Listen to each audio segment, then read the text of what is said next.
El 1936 a Almassora naixia Tomàs Llorens. Aquest xiquet de la guerra es va llicenciar i amb apenas 30 anys va començar a fer classes d'estètica a l'Escola d'Arquitectura de València. Poc després, el 1972, deixà el País Valencià per impartir teoria i història de l'arquitectura a la Universitat de Portsmouth. Viure en la terra no li va fer perdre de vista la convulsa situació que havia deixat darrere i el 1976, juntament amb Saura, Tàpies, Ibarrola i l'equip Crònica, presentava a la Bienal de Venècia una exposició ben compromesa. Espanya, avantguarda artística i realitat social. En la democràcia reestrenada a l'estat espanyol, Tomàs Llorens tornava a la seva terra per a ser director general de Patrimoni Artístic de la Generalitat Valenciana. Això passava l'any 1984. 2 anys més tard, el 1986, es convertia en el primer director de l'Institut Valencià d'Art Modern que ell mateix havia impulsat decididament. Després, ha sigut director del Reina Sofia i conservador del Thyssen-Bornemisza a Madrid, a més de professor a les universitats de Girona i Alacant. Llorens ha comissariat prop de 70 exposicions i és autor de més de 200 articles sobre estètica, teoria de l'art, història de l'art del segle XX. Tomàs Llorens és un valencià amb una llarga trajectòria professional a l'estranger, un exemple d'arrelament al país i de projecció internacional. Per a nosaltres és un honor entrevistar-lo per a Xarxamoc avui, precisament el dia que és investit doctor honoris causa per la Universitat d'Alacant. I ho fem plantejant-li la pregunta següent. Senyor Llorens, què hem aportat des dels territoris de la xarxa Vives a l'arquitectura de l'últim segle? Doncs jo penso que fonamentalment l'aportació del període modernista. És el període que comença a finals del segle XIX, continua al llarg del segle XX i que és un poc una resposta als processos d'urbanització i d'industrialització que tenen lloc fonamentalment al terreny del Principat, pels voltants de Barcelona, però que s'escampen també i tenen una repercussió molt forta a València, per exemple.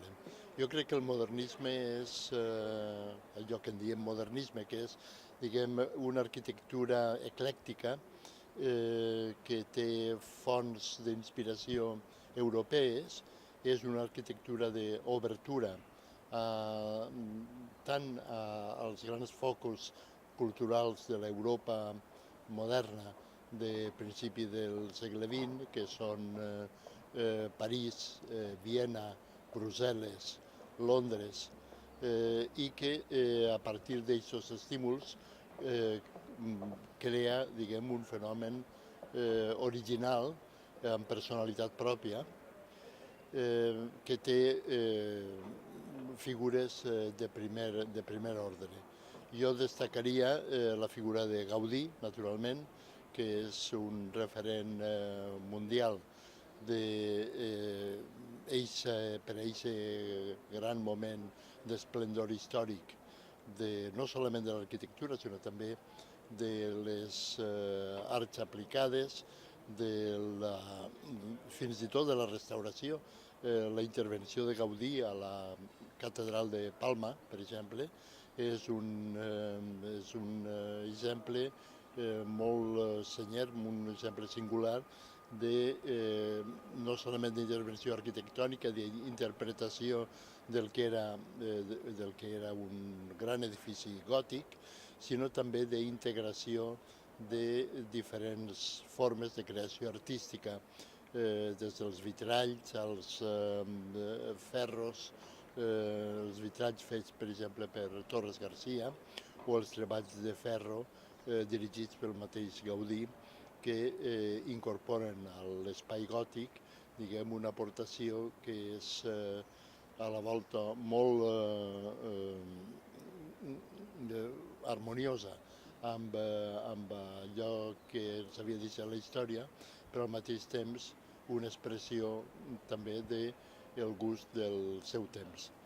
Després del gran moment modernista, hi ha també un gran moment als anys 30, quan s'escampa l'arquitectura del moviment modern, el moviment internacional, que té, diguem, amb Josep Lluís Sert, una de les figures més interessants, un